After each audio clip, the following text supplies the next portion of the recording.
Hey man, what happened to the Dude, GTR? I bet this is a sweet drift car. Bro, you fixing it? No, this is a serious build meant for grip, and I must find every hundredth that I can.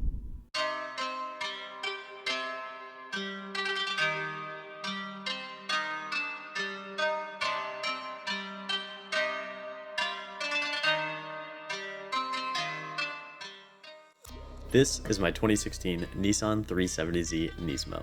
And it's not a meme. I really did trade a GTR for this, though of course it wasn't straight up.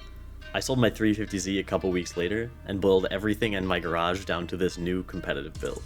For me, it was time to get down to serious business again.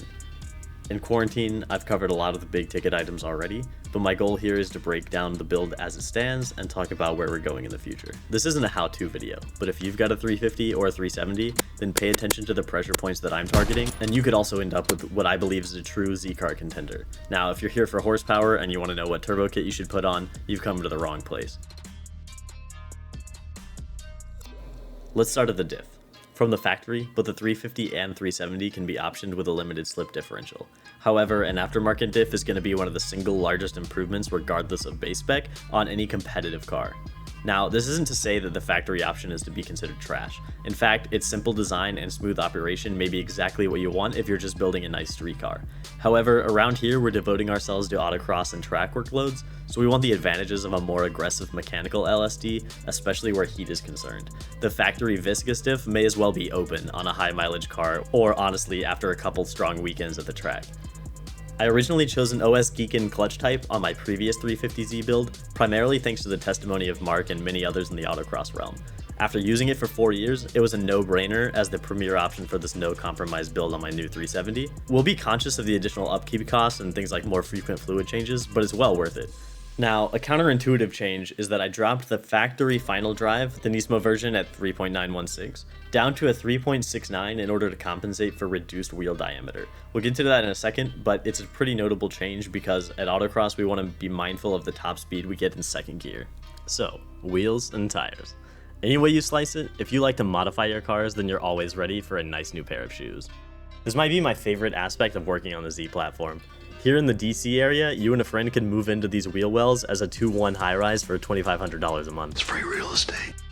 All that simply to say that your options are numerous. Regardless of your goals, the OEM configuration tends to push at the limit, and that's no fun. For the last few years running my 350Z, I've stuck with a 285 square setup on 18 by 10.5 plus 15. And the story is no different here on my Nismo 370 for both street and autocross. By moving to an 18, you're covering both weight reduction and an improvement in tire options. My weapon of choice is the NK RPF1, a tried and true friend with a classic look and very limited competition in regards to lightweight, affordable wheels. This is my third set, so what I'm saying is, NK, have your people call my people. This 18-inch setup is enough that we can still run the factory Akabono sport calipers. To that, we've added a nice set of 2-piece lightweight rotors from Z1 Motorsports. We actually save about 30 pounds across the car in rotational mass, which is great. For pads, right now we're trying out Hawk HPS. The idea is that we want something a little bit less aggressive than normal because fellow owners have indicated some issues with locking up. It's sort of the inverse to ice mode, and one of the fixes people have noticed is to run a pad with slightly less bite. So we're gonna try that for now. You're not going to find me at the drag strip anytime soon in this car. No supercharger, no turbo kit, no cams, nothing crazy going on with power in this build, but I do have a couple basic bolt-ons. Up front, I've got a pair of AEM intakes. There's not a whole lot to be done with intakes on these cars. The bottleneck definitely seems to be the exhaust system, though you can get some power either way. Look, I know the wrap job is bad, okay? Let's move on to the exhaust where things are a little bit more special. So what you see here is an off-the-shelf Greddy Revolution single exit bolted onto a pair of fast intention high flow cats. We've got to maintain the cats to keep this car streetable, but also to conform to the SCCA rules for street touring.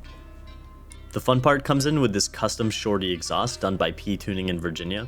So it dumps out underneath the differential, and that meets our requirement for exiting behind the driver. In total, we save 14 pounds by switching to this rather than the full single exit extension. It's simple enough to do trackside with a couple of jack stands or ramps because all we need to do is disconnect 2 bolts at the flange and then undo the hangers and reverse the process for the shorty. If you find yourself here looking for any kind of reasonable advice, run away now. I spent $6,000 on these coilovers, so Donut Media High Car, that's cute. These motion control dampers are built to order and will run you about $4,500 in the configuration that I've chosen. This two-way setup gets me independent adjustment for both low-speed compression and rebound, and we've got remote reservoirs to separate the two into more convenient and cooler locations.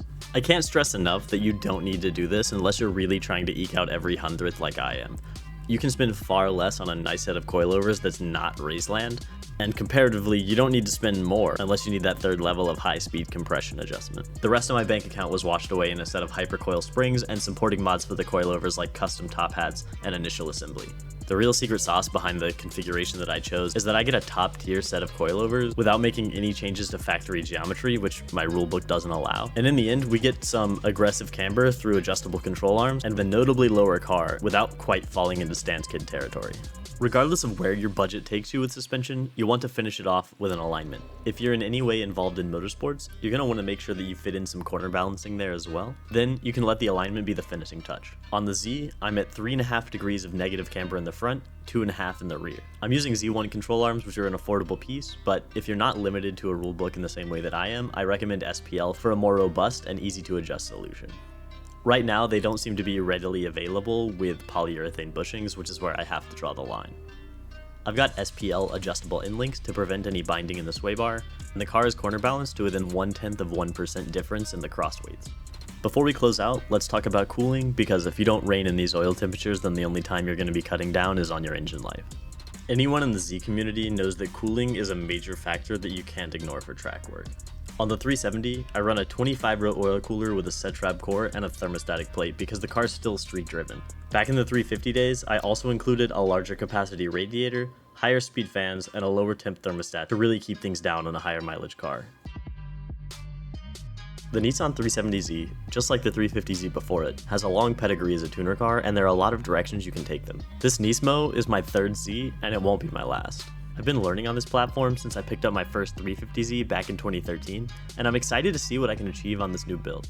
2020 has been a weird year, I admit, without a lot of events for trial and error, but that just means that you guys will get to see the early phases of progress, even when most of the major parts have already been installed.